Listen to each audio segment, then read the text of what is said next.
Empresários em Destaque. Oferecimento Eurocont, negócios imobiliários.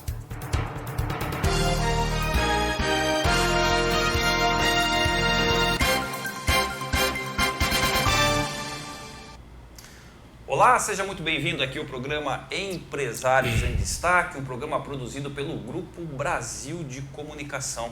Para entrar em contato conosco, acesse o endereço que está aparecendo agora no seu vídeo. O Empresários em Destaque desta terça-feira irá discutir o ensino à distância, o EAD. Porém, antes é preciso dizer que todas as medidas sanitárias foram tomadas antes do início dessa entrevista. E para discutir EAD, o ensino à distância aqui no Brasil, especialmente depois da reconfiguração da pandemia, nós convidamos aqui o Washington Vicente para conversar conosco sobre essas questões. Nesse sentido, então, quero dar aqui as boas-vindas ao Washington. Seja muito bem-vindo aqui ao programa Empresários em Destaque. É uma grande alegria e uma imensa honra tê-lo por aqui. Obrigado, João, que igualmente para você e os espectadores que nos assistem. Washington, vamos começar a nossa conversa falando de reconfiguração, né? Nós tínhamos um mercado aí do EAD antes do início da pandemia que sofreu uma alteração. E aí eu imagino que no caso de vocês, de alguma forma, a pandemia, não que ela tenha beneficiado, dizendo que a pandemia é algo que nos beneficiou. A gente sabe que ela prejudicou muitas pessoas, de alguma forma, pouco ou muito foram prejudicadas. Mas quando se fala de um ensino à distância, ela virou uma necessidade no sentido de conectar o sujeito ao conteúdo. Como é que vocês se reorganizaram nesse sentido e como é que isso foi para vocês? Legal, é um assunto importante, né? O que acontece? A Uniaselv, a faculdade a qual nós trabalhamos aqui em Santa Bárbara, o modelo dela de trabalho já há 17 anos é o ensino à distância, né? E ela já está no mercado há 22 anos. Então, ela já detém a expertise e ela já vinha investindo de uns tempos para cá na parte de tecnologia, na parte do ambiente virtual, toda a parte de comunicação, né, para estar próximo do aluno, para estar justamente criando aquele vínculo. E assim, quando veio a pandemia, né, e inclusive para nós foi um susto, porque assim, no início, a Uniaselv ela tem um formato de ensino um pouco diferente, porque ela sempre disponibiliza para os seus alunos, né, um tutor presencial uma vez por semana. Isso falando para os cursos que são 100% EAD. Então, ela também tem um formato semipresencial, né, que são os cursos de engenharia, os cursos voltados para a área da saúde. E aí, com o advento da pandemia, ela teve que se reorganizar muito rápido, né? Houve uma resiliência muito grande do pessoal lá internamente para realmente fazer as mudanças. E aconteceram, né? Começou em março, né? Ali 20 e pouco de março, decretado o lockdown. Após isso, um mês mais ou menos para frente, tinha começado o ano letivo, fazia coisa de 20 dias, 25 dias, né? Então o pessoal estava ali no começo. Então, ela conseguiu se organizar para estruturar os encontros online pelo Teams, né? E aí, poxa, as coisas foram acontecendo, graças ao planejamento do pessoal da matriz Indaial. As coisas aconteceram, as aulas aconteceram, estão acontecendo no formato online, né? E assim, mas a questão até de captação de novos alunos, que foi um desafio muito grande, né? Porque o corpo a corpo, aquela coisa de ir para a rua, sempre foi muito presente na Uniaselv. E aí, com a pandemia, muita coisa ficou restrita, né? Entregar panfleto, sair para a rua e tal. Então, a universidade ela teve que se reorganizar, investir mais em marketing e tal, para poder realmente perder a captação e também para poder atender os alunos que ela já tem. Eu quero discutir uma questão com você relacionada à questão do conteúdo, né, da qualidade do conteúdo no ensino à distância. Porém, eu quero antes aqui convidar você que nos assiste, esqueci de dizer isso no começo, se quiser enviar uma pergunta ou um comentário para o Washington enquanto estivermos aqui, fique absolutamente à vontade. Washington, eu queria que você aprofundasse a questão da qualidade do ensino à distância, que sempre teve aí uma certa dúvida, né, antes da pandemia, no sentido de dizer, será que realmente o ensino à distância ele mantém a qualidade do presencial? E agora, com essa nova configuração de relacionamento humano, né, que foi causada por conta da pandemia, eu queria ouvir você. O que você, enquanto um representante de uma universidade que tem, né, esse tipo de serviço para a comunidade, o que você tem a dizer sobre? Olha, Juque, o corpo docente da faculdade, né, da Uniaselv, ele é muito robusto. Por quê? Porque ela já atua nesse mercado já há bastante tempo. Então, o que acontece? É como eu costumo falar para os novos alunos, né? Falo, olha, se você está pensando que fazer EAD é fácil, que você vai entrar lá na prova e vai fazer não caia nessa bobeira, porque se você não estudar e não dominar o assunto, né, você realmente não vai conseguir fazer as provas. E a qualidade do material é muito rica. Por quê? Porque além dos livros, né, do livro que a universidade oferece, das disciplinas que o aluno está fazendo, ele também tem uma biblioteca virtual, onde tem centenas de títulos que o Centro Universitário da Uniaselv oferece. Tem um aplicativo também muito bacana para o aluno poder consultar, enfim. E também tem bastante videoaulas, alguns assuntos, né? Às vezes a pessoa lê, aí ela assiste. Tem muita gente que é visual, eu mesmo sou muito visual. Se eu ficar lendo muito, começa a me dar sono e às vezes eu não consigo reter aquele assunto. Então, ela disponibiliza também para os seus alunos esse formato. Um livro digital, né? Um livro em PDF, um livro físico. Tem também o AVA, né? Com o ambiente virtual de aprendizagem para o aluno poder acompanhar os vídeos, enfim. E também tem laboratórios virtuais. Foi uma inovação que a instituição implantou há 1 ano e meio atrás e acabou calhando neste momento, né? De onde os encontros ali para fazer algum experimento, ao invés de ser presencial, estava sendo num ambiente virtual, né? Lá num simulador. E o pessoal gostou muito e foi muito bacana. E a gente sabe que hoje existe algumas premissas, né, do MEC, enfim, quanto à elaboração dos materiais, né, que são fornecidos. A universidade ela é auditada sempre, né, para certificar qual é o seu grau, né? A Uniaselv ela é nota 5 no MEC, então ela é conceito máximo. A média dos cursos é 4, mas a grande maioria é 5. Então, existe sim, né, uma qualidade muito bacana, né? O corpo docente trabalha muito para poder entregar lá na ponta um material de qualidade, de fácil compreensão e que possa preparar este aluno para o mercado de trabalho. Queria aproveitar, quando você fala, por exemplo, de cursos, existem cursos que eles não podem ser dados no EAD, né? Eu queria que você detalhasse um pouquinho melhor essa questão, Washington. Sim. Tem cursos que ele é disponibilizado no formato EAD tranquilamente, administração, a parte de ciências humanas. Mas a parte de engenharia, por exemplo, esse é um formato de curso que a Uniaselv e até o MEC, né, não autoriza que você ministre ele 100%, porque precisa ter a parte prática, né? E a Uniaselv ela investe nos polos onde ela forma turma ou nas regiões, né? Ela faz um raio lá de 30, 40 quilômetros. Poxa, deu aqui 50 alunos de engenharia mecânica. Então ela escolhe um polo bem no meio para montar um laboratório, né? Com impressora 3D, enfim, uma série de equipamentos para o aluno poder ter contato e ele poder se preparar. Claro que isso daí vai dar uma base, né, onde de fato ele vai aprender, vai ser quando ele for fazer o estágio.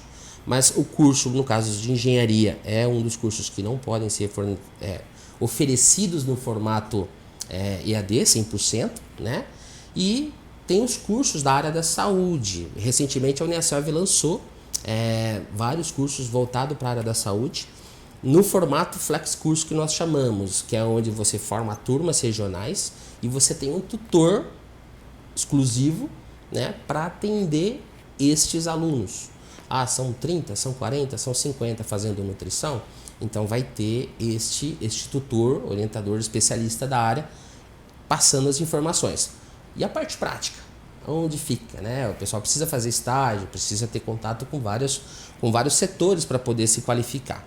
Então, essa parte é onde o polo entra, né, sendo um facilitador para quê? Para, pessoal, quando chegar o momento da disciplina de estágio, o aluno poder fazer o estágio nos locais aonde a grade curricular pede. Washington, você trouxe aqui o conceito do estágio. Eu vou aproveitar essa oportunidade para te perguntar. Os alunos que estudam no formato EAD, como é que o mercado vê e disponibiliza as vagas de estágio? Não há nenhum tipo de receio nesse sentido porque estudou EAD? Como é que você vê essa questão e como é que a sua experiência, né, o que você tem a dizer sobre isso partindo dos anos que você já tem no mercado nessa área? Sim, Ju, que é interessante você falar isso. Há vários anos atrás eu assisti uma vez uma palestra e o professor, né, a pessoa falou uma coisa interessante. Falou, muitas das vezes, quando o ensino ele é presencial, às vezes o aluno ele está ali, ele é um mero espectador. O cara tá ali sentadinho, às vezes está escrevendo e tal, mas tá com a cabeça no mundo da lua, tá pensando no trabalho, pensando na namorada, pensando nas contas, enfim, pensando em N coisas que tá fora daquele contexto. E às vezes o professor tá lá, explica, beleza, ninguém pergunta nada, ele vai achar que todo mundo entendeu. Aí chega na hora da prova, poxa, todo mundo foi mal. Claro que não acontece, não é a maioria, mas a gente sabe que acontece. E já no formato à distância, a pessoa ela tem que criar uma certa disciplina para estudar. Ela tem que se dedicar, ela tem que fazer os exercícios, ela tem que ler bastante, porque senão ela não consegue fazer, né? Ela vai travar. E aí eu vou responder a sua pergunta. Tem muitas empresas hoje que estão enxergando o EAD como uma forma, é um profissional que ele tem mais conhecimento teórico, né? Por quê? Porque é uma pessoa que estuda mais, ela tem que se dedicar mais. Não é porque é EAD, que ela não tem um dia específico ou todos os dias para ir na faculdade, que ela não vai estudar. Aqui, por exemplo, a gente tem alguns alunos que estão indo para o segundo semestre de farmácia e já conseguiram estágio, né, em farmácias aqui da região. Porque assim, cara tá carente de mão de obra, né? Às vezes a pessoa que faz presencial, ela tem uma rotina um pouco pesada, você imagina. Você faz o estágio de 6 horas, tudo bem. Mas você também tem que estudar. Às vezes a pessoa tem que pegar uma van, tem que pegar um ônibus, ou tem que ir de carro, enfim. Então tem esse desgaste. Então algumas pessoas estão vendo, né, alunos e não há mais aquela... como que eu posso falar? EAD, não, peraí, vamos deixar de lado. Não, hoje eles estão olhando o curso. É farmácia? Então vamos pegar todo mundo de farmácia aqui, vamos fazer a dinâmica de grupo aqui, vamos fazer a entrevista lá, gostou, contrata.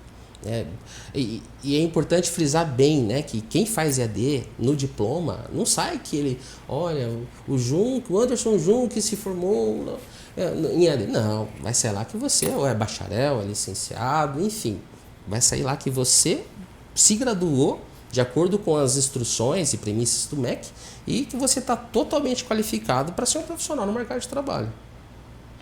Me diga uma coisa, essa é uma pergunta que eu quero te fazer agora, ela tem uma relação muito com o desenvolvimento socioeconômico do país. Muita gente, Washington, não tem acesso à internet por conta de questões socioeconômicas. Esse é um fator que, no seu entendimento, ele impede o crescimento desse tipo de modelo de negócio que você atua hoje, enfim, do crescimento do ensino EAD no país? Olha, João, que interessante a sua pergunta. Eu recentemente estava olhando o último censo que foi disponibilizado dos cursos, né, de ensino à distância, a gente gosta de acompanhar, e eu vi uma projeção fenomenal de 2012 para cá, né? De 2013 principalmente até os dias de hoje. E que sentido? De 1.700.000 pessoas em 2011, mais ou menos, que estudavam no ensino à distância, o último censo data algo em torno de 11 milhões de pessoas. Então, é muita gente, né? Apesar de existir essa defasagem que a gente sabe que existe, principalmente nas regiões que são mais carentes, né? Principalmente a região norte, nordeste, o interior daquelas cidades, né? Porque a gente sabe que as grandes capitais têm uma infraestrutura bacana, ainda assim a gente sabe que tem esse déficit. Porém, a gente vem enxergando um aumento significativo, principalmente nessas regiões. A Uniaselv, por exemplo, ela é uma faculdade de Santa Catarina, né? E quando ela começou o seu processo de expansão, ela começou ali regionalmente, depois ela subiu, ela foi lá para o norte e nordeste, depois veio para o centro-oeste e agora o sudeste. Nos últimos 3 anos eles estão com um programa mais de expansão mais forte aqui na região sudeste, que foi quando apareceu a oportunidade para nós no ano passado. Então existe, a gente sabe que existe, porém se não me falha a memória, foi em 2016 ou em 2014, foi lançado um decreto onde o governo federal, né, ele teria que fazer a parte dele. Qual é a parte dele? Que é de disponibilizar para, não importa onde, né, e também as grandes companhias de telecomunicações, de disponibilizar sinal de internet ou de telefonia nesses locais. Claro que regiões remotas, né, que são bem remotas, às vezes a pessoa tem que acabar se deslocando, às vezes um pouquinho, para poder chegar numa cidade mais próxima, para poder estar assistindo, enfim, fazendo as atividades que ele tem que fazer. E pensando nisso, a Uniaselv criou há um ano atrás, um aplicativo, né, que o aluno ele consegue baixar o material que ele precisa no Wi-Fi e ele consegue consultar offline. Então ele não precisa ter sinal de internet para poder fazer o seu estudo, né? Tá estudando. Mas assim, de qualquer forma, João, que essa questão da desigualdade dessa parte de telecomunicação a nível Brasil, eu falo para você, estou falando das informações que eu tenho da Uniaselv. Sim. Pode ser que alguém tenha alguma outra informação que eu não tenha tido, né, acesso. Mas de qualquer forma a gente sabe que de uns anos para cá a parte de telecomunicação no Brasil tem se desenvolvido bastante, né? Isso reflete nos números, como eu te comentei com você, né? O aumento de pessoas que procuram o ensino à distância, principalmente nessas regiões aí, norte e nordeste. Maravilha. Bom, nós estamos conversando aqui com o Washington Vicente sobre o EAD, especialmente o EAD aqui no Brasil. Nós vamos agora para um rápido intervalo e na sequência a gente volta, um minutinho só, nós já estamos de volta.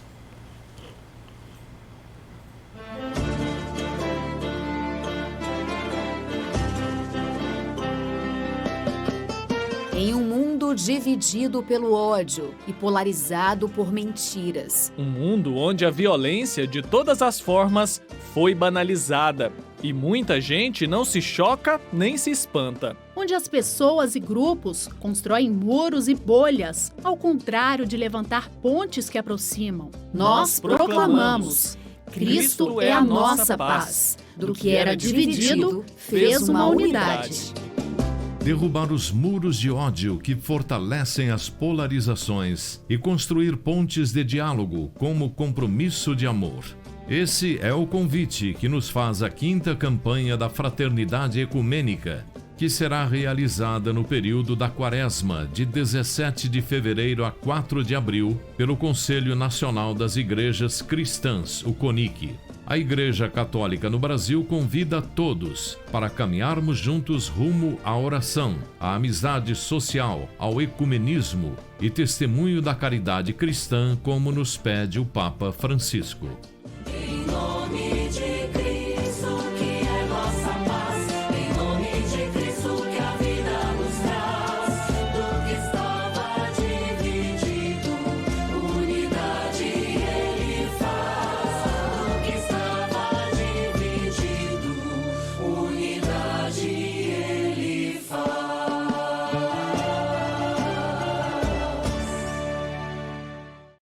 Empresários em Destaque. Oferecimento: Eurocont Negócios Imobiliários. Venda e locação de imóveis com segurança é aqui. Renata Lasso, Business Coach. Autoconhecimento, autenticidade e visão estratégica, transformando potencial em resultado. E Etecom Contabilidade.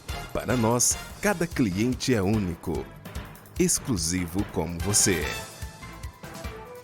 Mais de 105 mil pessoas diferentes que ficam bem informadas com notícias em tempo real e informação com credibilidade. Uma média de 12 mil usuários ativos por dia. Portal SB Notícias. 14 anos no ar. Você muito bem informado com as notícias de Santa Bárbara e região.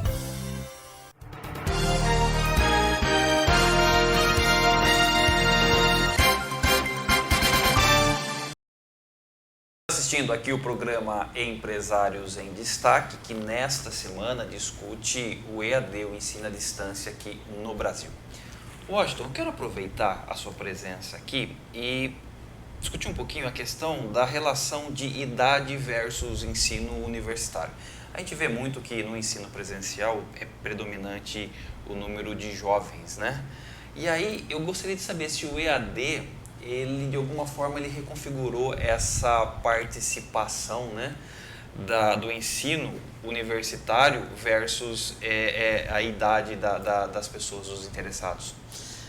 Esse é um tema que nos últimos censos que foram divulgados, né, é sempre ali de 25 a 40, 45 anos. São as pessoas que procuram o ensino à distância. Por quê? Por que a pessoa procura? É pela praticidade, às vezes a pessoa tem que trabalhar, tem família, enfim, né? E ela quer se formar, porque ela não conseguiu lá quando ela era jovem, saiu lá do terceiro ano, já foi direto para o trabalho, né? Não teve a oportunidade, às vezes, de cursar uma faculdade presencial. E ela vê isso como uma oportunidade de mudar de vida. Então, ela realmente faz esse esforço, esse sacrifício de estar... E por ser mais barato também, né? E ela faz isso para poder estar se qualificando, para poder galgar, né, novos cargos, às vezes, na empresa que trabalha. E com essa questão da pandemia, pelo menos aqui, né, em Santa Bárbara, a gente percebeu que teve um pequeno aumento do pessoal ali de 20, 21 anos procurando cursos de graduação EAD. A gente percebeu que teve um aumento significativo. Não vou saber precisar para você quantos por cento, mas que teve um aumento, teve sim. E a nível nacional, é uma informação que eu não tenho agora, mas eu acredito que sim, né? Porque o que aconteceu? Tinha pessoas que falavam, eu fui ver para fazer presencial hoje, mas está sendo EAD também, e eu vou pagar muito mais caro. Então, poxa, então pesei na balança, vamos fazer o EAD, né? Porque já que eu vou começar, então vamos pegar do começo. E a gente tem tido bastante procura nesse sentido. Você fala, muito aqui a nossa discussão em cima de cursos de graduação. Gostaria que você desse aqui um panorama, Washington, relacionado à questão da pós-graduação, tanto o lato sensu quanto o estrito sensu. Como é que se configura, né, no EAD essas duas áreas do conhecimento? Então, Junque, a Uniaselv, o formato dela, né, é oferecer no mercado cursos de pós-graduação. E assim, 95%, 97% dos seus cursos são no formato 100% EAD.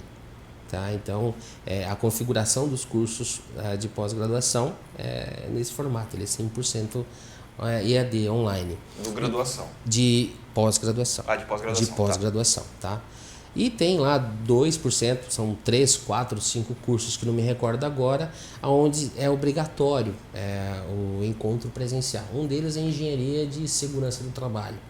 Esse é um dos cursos que é obrigatório haver um encontro, né, uma vez por mês com o tutor também. Interessante. Agora me diga uma coisa, Washington, a questão, por exemplo, da expectativa de vida hoje do sujeito, no Brasil especialmente, que tem aumentado, você vê nesse elemento um fator, inclusive, de crescimento do próprio EAD? Olha, Junque, eu acredito que hoje o EAD ele é procurado, como comentei, né, nessa faixa de 25 a 40, 45 anos, e pessoas ali de classe C, classe D e classe E que quer realmente ter uma melhora de vida, né? Ela sabe que se ela não estudar, é que acontece muitas vezes a pessoa entrar no mercado de trabalho achando que fazer trabalho braçal vai dar um retorno, aí ele vê que não é aquilo, pô, eu quero crescer, o que eu tenho que fazer? Tem que estudar. Aí a pessoa realmente começa a estudar ou não teve uma orientação adequada quando era mais jovem, né? Não teve instrução. Mas de qualquer forma, eu acredito, né, olhando o panorama de uma forma geral, que o ensino à distância é uma forma mais, como que eu posso falar, economicamente falando, ela é mais viável para essas pessoas dessas classes, né?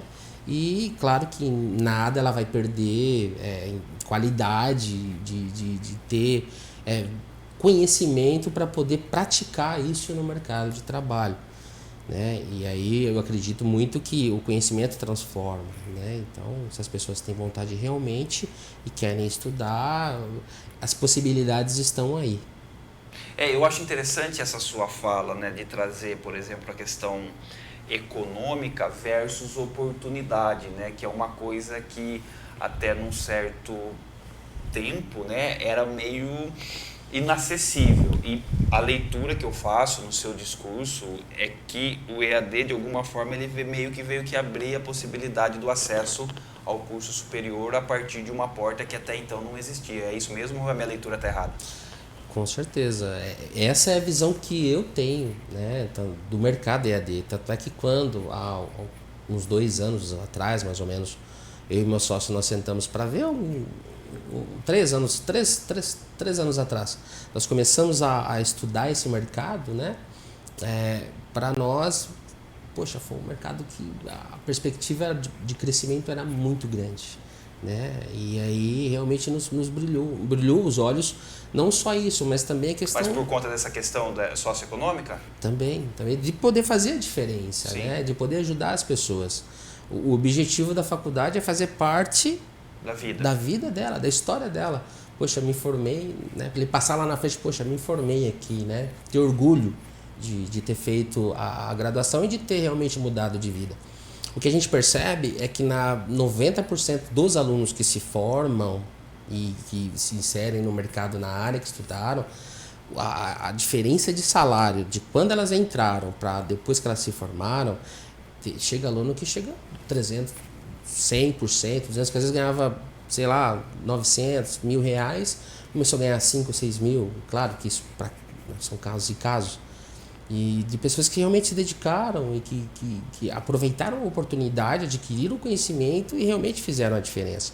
Mas eu acredito muito nisso, Junto. Eu acredito que o ensino à distância, ele flexibilizou, né?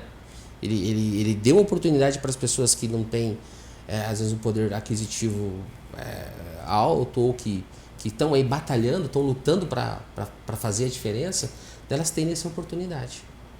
Sobre essa questão, em cima desse cenário, eu queria ouvir de você, né, quais são as suas perspectivas no sentido, né, do teu negócio para os próximos anos, mas também queria que você ampliasse um pouco a resposta, Washington, e falasse um pouco da questão do mercado, né, da educacional, né, como é que você vê, quais são as perspectivas que você enxerga? Junque, este ano que passou, apesar de ter sido um ano, né, turbulento e tudo mais, a companhia conseguiu atingir a meta de inscritos, né, que não é uma meta pequena, na casa dos 300... Quando você fala de inscritos, você está falando de matriculados. De matriculados, né, na casa dos 300 mil alunos, a nível Brasil, né, é um número robusto. Então, ela vem nesses últimos 2 anos com essa visão. E, como eu te falei, né, a minha visão, junto com a do meu sócio de mercado, não é ficar só aqui em Santa Bárbara, né? Nós estamos vendo aqui, numa cidade próxima, Sim, de já abrir um outro polo da Uniaselv que lá não tem. E a gente tem tido bastante procura daquela cidade. Então, é uma forma da gente expandir, né, o nosso negócio e também de oferecer para aquela cidade, para aquela região, cursos de qualidade, né? Porque nós acreditamos que, até pela faculdade, ela ter o conceito 5 do MEC, enfim, de realmente poder contribuir de alguma forma ali para o desenvolvimento daquela região, né? Daquela cidade. E a gente vê com bons olhos.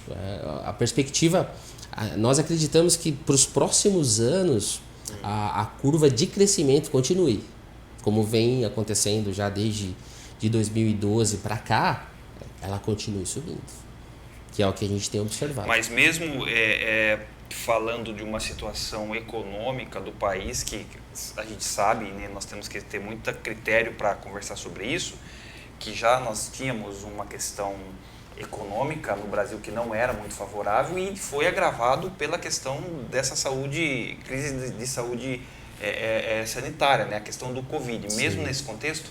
Olha, Junque, o que a gente tem observado ali, né, de alunos que entraram com pedido de cancelamento por motivos de desligamento. Você está falando financeiro. Isso, exato. Foi desligada da empresa, poxa, estou sem condições, né?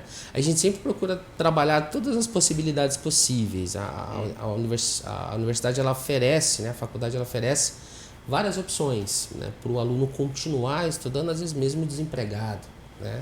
Uma delas que eu posso citar aqui é a indicação de um amigo. Se ele indicar um amigo, aquele amigo fechar uma matrícula, ele ganha uma mensalidade.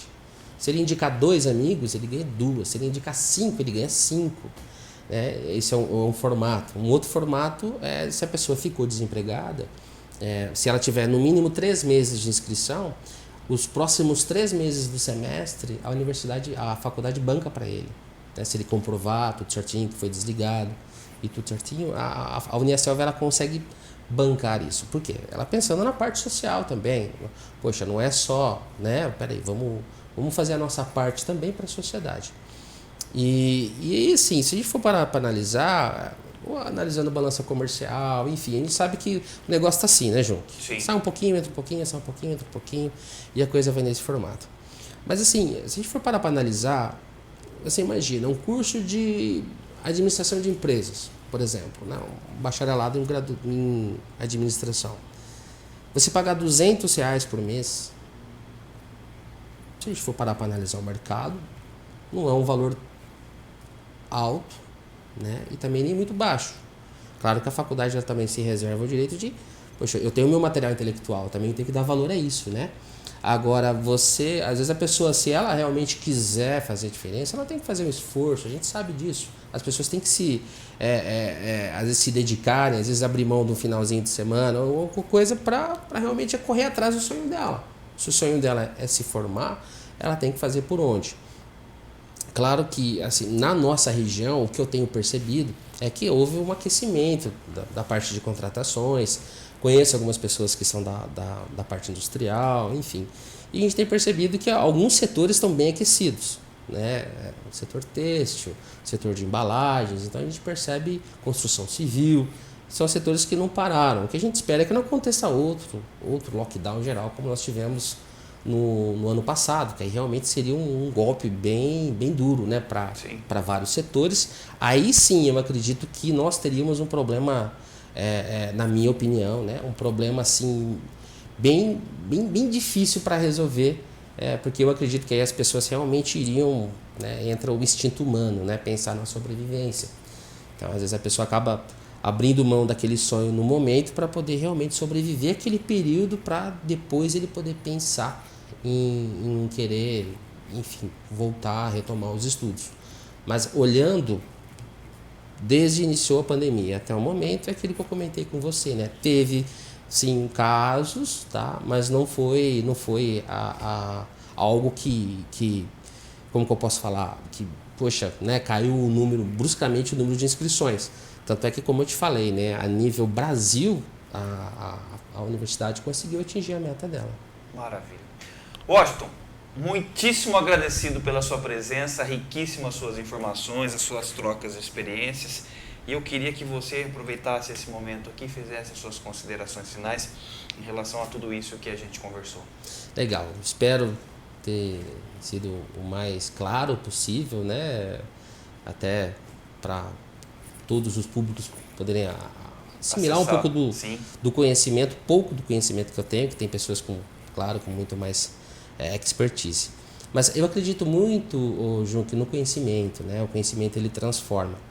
Então, a partir do momento que as pessoas elas têm um objetivo na vida, poxa, eu falo isso porque isso aconteceu comigo, né? Quando eu comecei a trabalhar, eu trabalhava em indústria, comecei com 19 anos. E eu sempre via as pessoas assim, né? Chegavam técnicos lá na empresa para mexer nos equipamentos, aquilo brilhava meus olhos. Mas, puxa, eu quero estar ali, eu quero estar ali. E o que eu preciso fazer para chegar ali? Eu preciso estudar. Então eu vou começar. Né? E foi aí que eu comecei a minha trajetória acadêmica. Claro que tive altos e baixos, como todos temos. Passei por perrengue, aquela coisa de você, né, ter dinheiro para pagar ali, não sobrar nada para fazer, os amigos darem uma força, mas realmente valeu a pena. Né? Depois de um tempo eu vi que valeu a pena. Então o que eu falo para as pessoas é, se a pessoa tem um sonho, uma vontade, quer estudar, aproveita a oportunidade. Hoje o mercado está, como que eu posso falar? Ficou mais acessível você poder estudar. E você poder, às vezes, realizar um sonho de ter uma graduação e de pensar, né? Poxa, eu estou fazendo isso agora, mas eu sei que lá na frente isso vai me dar um retorno bacana. Então, a mensagem que eu deixo para as pessoas é essa, que o conhecimento transforma, né? E que é só dessa forma que ela realmente vai poder mudar a vida dela.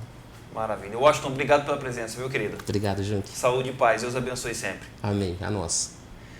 Você acabou de assistir aqui mais uma edição do programa Empresários em Destaque. Fique aí atento aos nossos canais para receber outros conteúdos. Um forte abraço para você e até mais.